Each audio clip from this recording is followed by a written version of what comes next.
13 जून को इसराइल ने ईरान पर अचानक हवाई हमला करके पश्चिमी एशिया या मिडिल ईस्ट में एक नए तनाव को जन्म दिया। ऐसा तनाव जो अब संभवतः वर्चस्व की लड़ाई में बदल गया है। मिडिल ईस्ट में दो ताकतें एक दूसरे पर हावी होना चाहती हैं।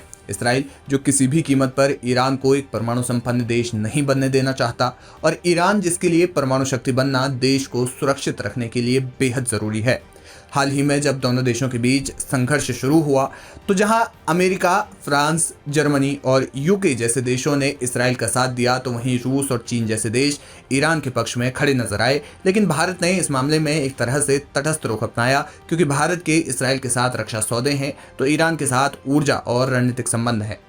हालांकि एक पक्ष पर यह जरूर कहा जा सकता है कि भारत इसराइल की ओर झुक रहा है। यही वजह है कि भारत के लिए दोनों देशों में से खुलकर किसी एक देश के पक्ष में जाना आसान नहीं रहा है। कहा जा रहा है कि हाल के वर्षों में बेंजामिन नेतन्याहू के पश्चिमी एशिया में आक्रामक रुख को देखते हुए भारत असहज जरूर हुआ है, चाहे वो फिलिस्तीन के मुद्दे पर हो या अब ईरान के मामले में। क्योंकि पारंपरिक रूप से भारत फिलिस्तीन का पक्षधर रहा है, लेकिन हाल के वर्षों में बदलती भू राजनीति में भारत का झुकाव इसराइल की ओर ज्यादा देखा गया है, जिसके कई उदाहरण भी हैं। 12 जून को जब संयुक्त राष्ट्र महासभा में गजा में चल रही जंग को लेकर बिना शर्त युद्ध विराम को लेकर मतदान हुआ तो भारत ने इससे दूरी बनाई। इसके 2 दिन के बाद यानी 14 जून को एससीओ ने एक संयुक्त बयान जारी किया, जिसमें ईरान पर इस्राएली हमले की निंदा की गई थी। लेकिन इसके बाद भारतीय विदेश मंत्रालय ने एक सार्वजनिक बयान में कहा कि वो इस बयान का हिस्सा नहीं है। Aim right, achieve big. At KR Mangalam University, we provide you the platform to turn your dreams into reality. At KR Mangalam University. जानकार मानते हैं कि भारत गुटनिरपेक्ष नीति से हट रहा है और एक पक्षीय झुकाव दिखा रहा है। पश्चिमी एशिया के भू राजनीतिक समीकरण हमेशा से ही पेचीदा रहे हैं और भारत ऐसे मामलों में बहुत समझदारी से काम लेते हुए संतुलनवादी नीति अपनाता था।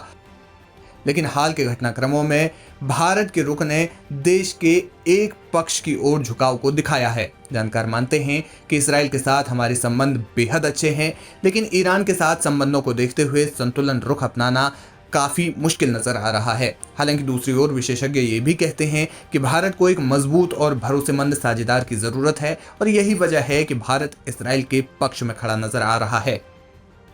विदेश मामलों के जानकार ब्रह्मदीप अलूने कहते हैं कि स्ट्रेटेजिक पार्टनर भरोसेमंद होना चाहिए। जिस तरह रूस हमारा रणनीतिक साथी रहा है, वैसे ही अब इसराइल भी है। वे कहते हैं कि भारत का ईरान के चाबहार पोर्ट पर बड़ा निवेश है, लेकिन भारत इसका फायदा कब उठा पाएगा, इस बारे में कुछ कहा नहीं जा सकता। देखिए, आपका जो रणनीतिक पार्टनर है वो विश्वसनीय होना चाहिए। रूस रणनीतिक भागीदार था हमारा, बहुत विश्वसनीय था, और 1971 में वो देखने को भी मिला। अब हमारे 2 रणनीतिक भागीदार है, एक ईरान है और एक इजराइल है।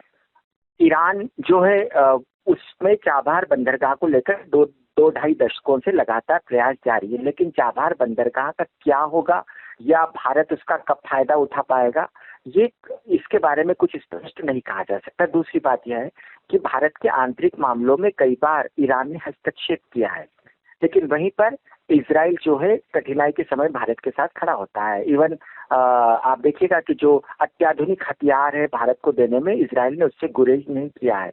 तो भारत की जो सामरिक चुनौतियां है, खासकर दक्षिण एशिया में, आप चीन को लेकर ले लें, आप पाकिस्तान को ले लें, आप बांग्लादेश को ले लें, तो भारत की सामरिक चुनौतियां निरंतर बढ़ी है। तो ऐसे में भारत की जो प्राथमिकता है वो विश्वसनीय रणनीतिक भागीदार की तरफ होना चाहिए। ब्रह्मदीप अलूने कहते हैं कि इसराइल और ईरान की तुलना में भारत के लिए ईरान से ज्यादा इसराइल विश्वसनीय है, और यही वजह है कि भारत का झुकाव इसराइल की ओर बढ़ रहा है। जानकार मानते हैं कि किसी भी देश के लिए राष्ट्रहित बेहद जरूरी है।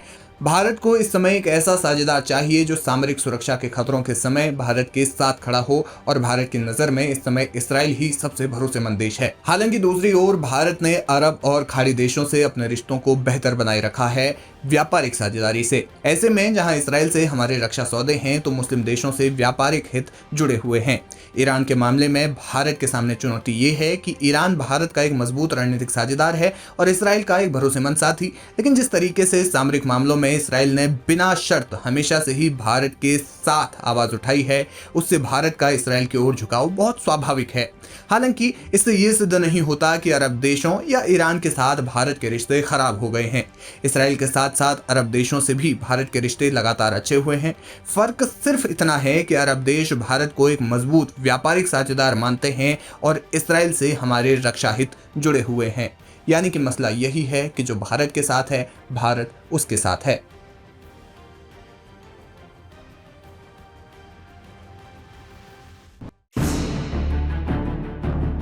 मिसाइलों से भारी तबाही मचाने के बाद अब ईरान ने इसराइल के खिलाफ अपनी ड्रोन यूनिट खोल दी है।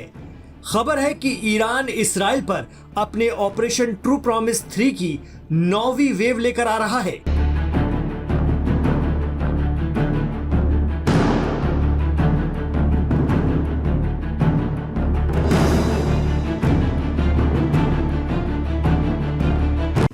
अमेरिका और इसराइल की तेहरान खाली करो की धमकियों के बीच ईरान के हमलों की 9वीं लहर में उसकी ड्रोन यूनिट आगे रहने वाली है। कहा जाता है कि ईरान की ड्रोन टेक्नोलॉजी दुनिया की सबसे एडवांस ड्रोन तकनीक में से एक है और ईरानी शाहिद ड्रोन से तबाही यूक्रेन झेल चुका है, जिनका इस्तेमाल रूस ने किया था। दावा किया जाता है कि शाहिद ड्रोन ईरान से ही रूस को दिए गए थे, जिनसे यूक्रेन में खासी तबाही मची थी। इसराइल की तरफ से बढ़ रहे खतरे के बीच ही 8 मई को ईरान की इस्लामिक रेवोल्यूशन गार्ड कॉर्प्स यानी IRGC ने अपनी नौसेना के एक अत्याधुनिक भूमिगत ड्रोन बेस का भी खुलासा किया था। ईरान की सरकारी समाचार एजेंसी IRIB के मुताबिक ये बेस न सिर्फ तकनीकी रूप से एडवांस है, बल्कि दुश्मनों के लिए एक सख्त चेतावनी भी है।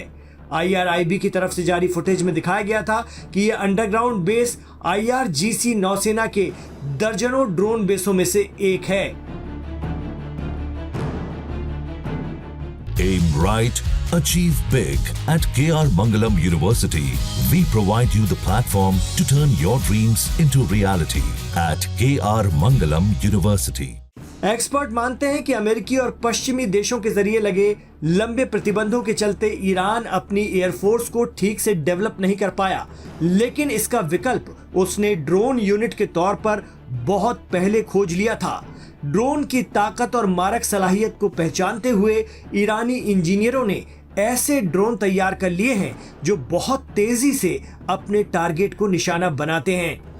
इस सस्ते और मारक हथियार से होने वाला नुकसान यूक्रेन देख चुका है, क्योंकि रूस ने इसे बड़े पैमाने पर इस्तेमाल किया।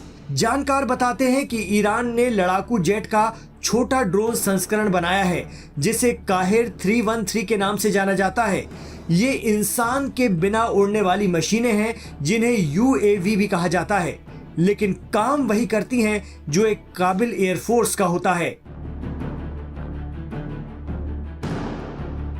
ईरान ने अब इसराइल को मारने के लिए शाहिद 136 ड्रोन निकाला है।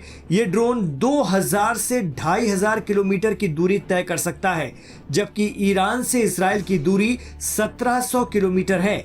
40 से 50 किलो का विस्फोटक या धमाका खेज अशिया अपने साथ ले जा सकता है ये ड्रोन, और दुश्मन पर पटक कर आता है।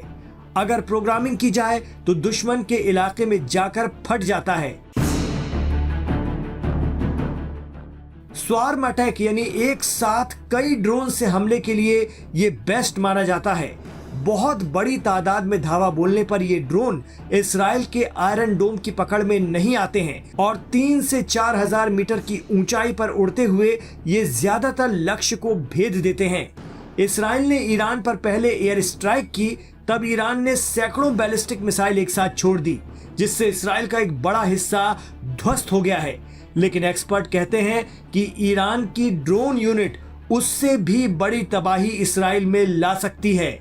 बड़ी बात तो यह है कि ये ड्रोन बहुत सस्ते होते हैं, लेकिन इन्हें रोकने के लिए बने आयरन डोम और दूसरे डिफेंस सिस्टम में एक बार के हमले को रोकने में लाखों डॉलर खर्च होते हैं। यही वजह है कि ईरान के शाहिद और कहर अब इसराइल पर कहर बरपा सकते हैं।